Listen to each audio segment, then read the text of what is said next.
Humility is of great price in the sight of God, my friends. Brokenness, contriteness,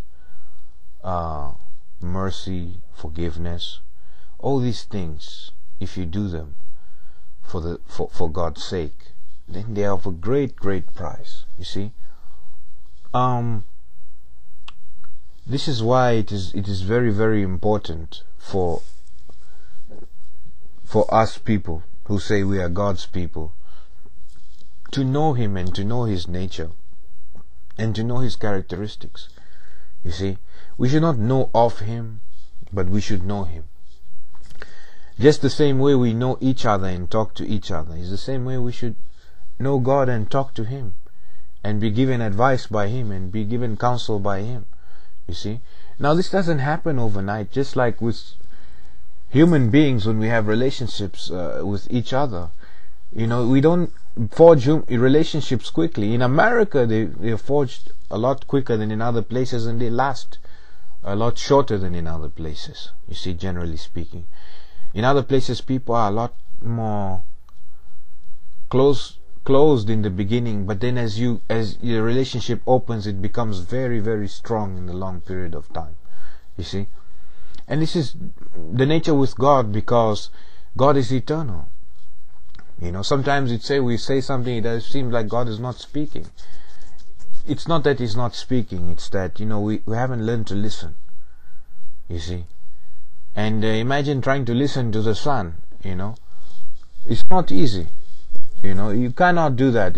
You can't listen to the sun the way you listen to a human mouth. You see, and a lot of the time the human mouth speaks out of timing and out of order, because it hasn't submitted itself to true wisdom. You see, so this is the same thing. We have to understand the way God works and what pleases Him, what will undeafen us, if there is such a word. You know, and what does this is by learning to keep God's commandments, you know, by being close to God, by talking to God, by making Jesus the biggest part of your life. Everywhere you go, you don't forget Him. You don't leave Him on the sideline when you go to work. You don't put on a mask when you go somewhere else. Everywhere you go, you carry Jesus with you there. You see? And you learn to do that more and more rather than less and less. You see? And you have this kind of relationship with Jesus Christ, you know, where you spend time dedicated to Him. Anything that you love, my friends, is you spent a lot of time with it. You know, whether it's for good or for evil. You know, when I used to be younger, I used to party. You know, go drink and have a good time and do all these other things. And I used to go all out. You know, I enjoyed that, you know, a lot. You know, being in that environment, in the clubs and you know, being with all these people, and then, you know, after party and all these other kind of things. I enjoyed all these things greatly. And if you were to sit down and ask me, I could tell you every nook and cranny, you know, of how things are done and what to do and how to have a good time, and, you know, how to talk to you know, some girl or something. You know, I used to know all these things, but I'm just giving you an example of how to, you know, to know something is you spend your time doing it, you know, over and over and over and over again. So it gives you authority, you see, because you begin to know it very well. You know, so when you spend time with God, it's unlike anything else, because in the beginning it's foreign. You know, it's kind of strange, because when you talk to a human being, you know, you're used to listening with your physical ears and you can hear them. You talk to God and it seems like, you know, nothing is happening, you know, and He doesn't speak, you know.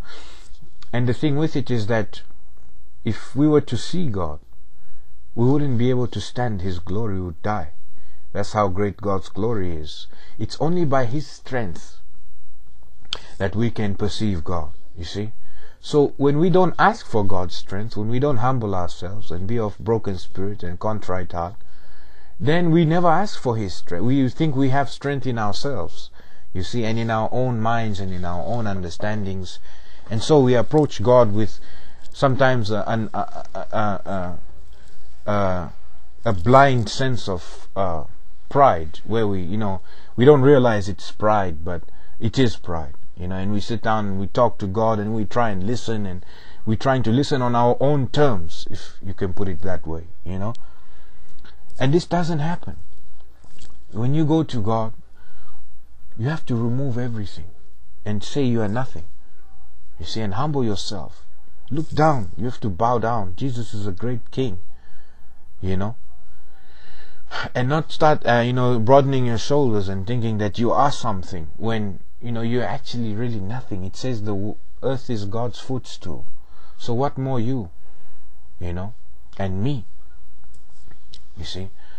So these are the things that we have to start understanding, that in order to get into God's presence, we need to remove ourselves from pride and arrogance.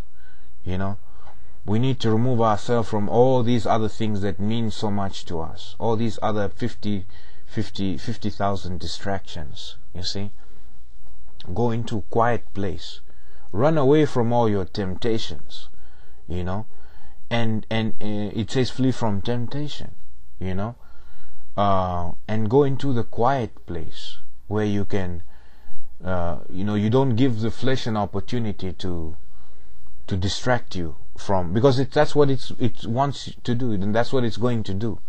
It's going to try and make you do all the 50,000 things, other than spend time with the Spirit of God. So, but when you start doing this more and more, and you're honest, you open your heart to the Lord. This is what He wants you to open you, because you see, He knows your heart better than you. There's nothing you can hide. You can't camouflage words and the motives and intentions behind the words. When you're praying to God and your heart is thinking about your job or what's on television, or what you're gonna do next, then God has already seen that. Now imagine talking to your wife, if you're married, and you say, "Oh, I love you," and your heart is so far away. In fact, your heart is thinking about the woman who you're cheating on your wife with. For example, then it's very easy to sense that. People can sense that. If people can sense that, how much more can God sense that? You see, how much more can the Spirit of God and Jesus Christ see these things that are inside us? So you see, we have to start pleasing God with who we are on the inside. Make clean the inside. Make our desires and intentions and motives right before God. So our motive is, when we spend time with God, is to worship Him, is to praise Him, is to pray to Him. You see, is to exalt Him, is to praise Him. These are the things, you see. And if anything tries to distract you from that, you've got to fight against it, and go against it, and just keep persisting. It's not easy. In order to tame the flesh, it needs to be forced. It never happens on its own. You've got to force it. Sometimes God gives you the grace to overcome these things, and sometimes you have to force it, you see, for this to happen. So it's your own faith that you have to try. And we do all this stuff in order to get the strength and be imbued. Like you fill the cup with water, this is what God fills our spirit and soul with the water of His righteousness. You see. Now why do we need that? Because it's not just a physical upkeep of commandments, but we need to keep the commandments from our heart first, and then the physical upkeep. So it's not just the mental process. Oh, I'm doing this. Like the rich man said, I do all these things since I've been doing all these things since my childhood.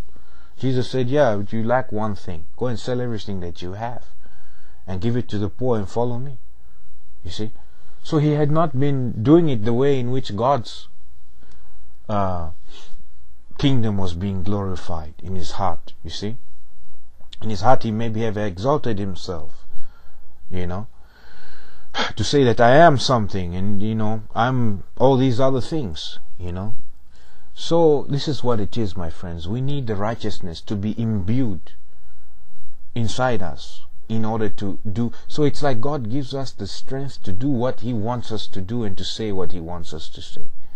Without this strength, we're going to try to establish our own righteousness, and we will end up not just failing, but leading other people and being a testimony of the self-righteousness.